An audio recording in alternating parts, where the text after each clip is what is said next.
All right, let's get right into it. We're going to talk about maybe the biggest story of all time, how a pretty unremarkable ape from a forgotten corner of Africa somehow became the master of the entire planet. Now, this isn't just a history lesson. This is our story. And understanding it, well, it gives us a really powerful toolkit for the world we live in today. So this is the big question, right? Think about it. 70,000 years ago, that's just a blink of an eye in evolutionary time. We, Homo sapiens, were just another animal. No big deal. We weren't the strongest, definitely not the fastest. So how on earth do we go from being, middle of the pack to running the entire show? And this image really puts it all into perspective. This handprint is 30,000 years old. It's someone just like us saying, "I was here." Our journey from that moment to right now is defined by just a few crucial turning points that literally changed everything. So here's how we're going to break it down. We'll start with our pretty humble beginnings, and then we'll unpack our one unique superpower. After that, we're going to look at a surprising trap we all fall into, and then discover the incredible power of just admitting we don't know things. And finally, we'll pull it all together into a practical toolkit that you can start using today.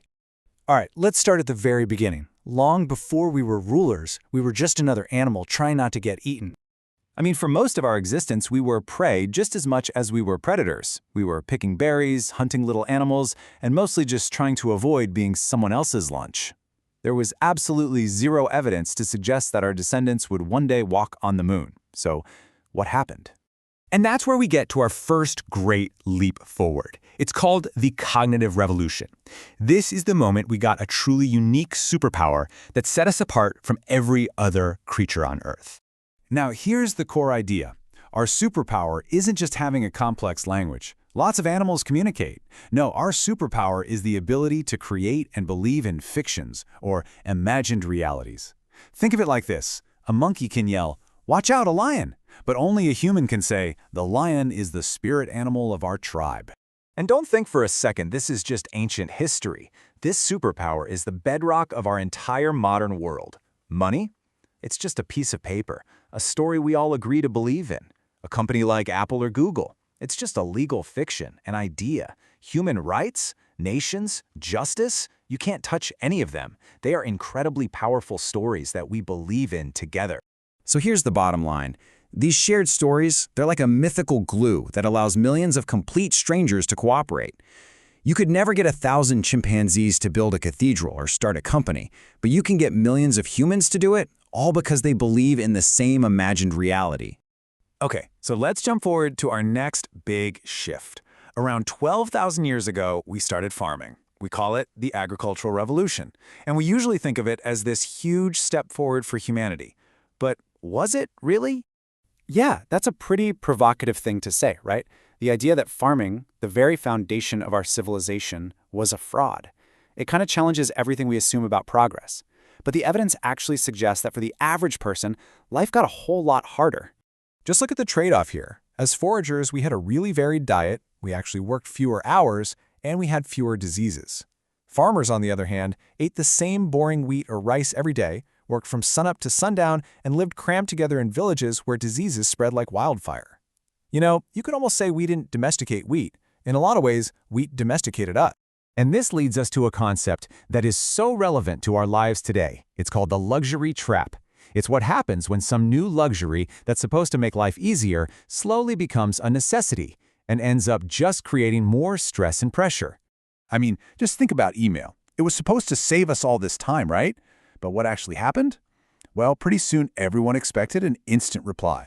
And now, for many of us, our inbox is a source of constant anxiety, and we feel busier than we've ever been. It's a trap. We set it for ourselves, just like our farming ancestors did thousands of years ago. So how did we get from that world to the high-tech one we live in now? Well, that brings us to the final and most recent revolution. It kicked off only about 500 years ago. And the secret?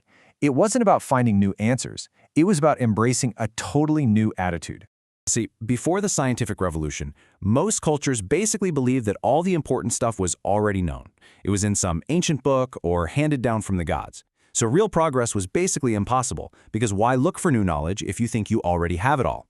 The big shift was the willingness to say ignoramus, which is just Latin for we do not know. That admission of ignorance, well, that was the launchpad for the modern world. And this created this incredible feedback loop. Admitting we were ignorant drove us to do scientific research. That research gave us new powers, new technologies, new abilities. Those new powers helped us get more resources, like money and political backing, which we then pumped back into, you guessed it, more research. This cycle is the engine that built our entire world. Okay, so this has been a fascinating trip through history. But what does it all mean for you, right here, right now? Well, this journey gives us some really powerful mental models we can use in our professional lives every single day. Here are 3 big ones to take away. First, get really good at telling shared stories. Your company's mission, its brand, that's an imagined reality. A strong story is what gets your team and your customers on the same page. Second, always be on the lookout for the luxury trap. Before you jump on the next big efficiency tool, ask yourself, is this really going to help me, or is it just going to create a new set of obligations? And third, embrace ignorance. The biggest breakthroughs happen when we admit we don't have all the answers and start asking brand new questions. So, when you really boil it all down, it's this simple. Your success is built on the stories you tell. Your efficiency depends on the traps you manage to avoid.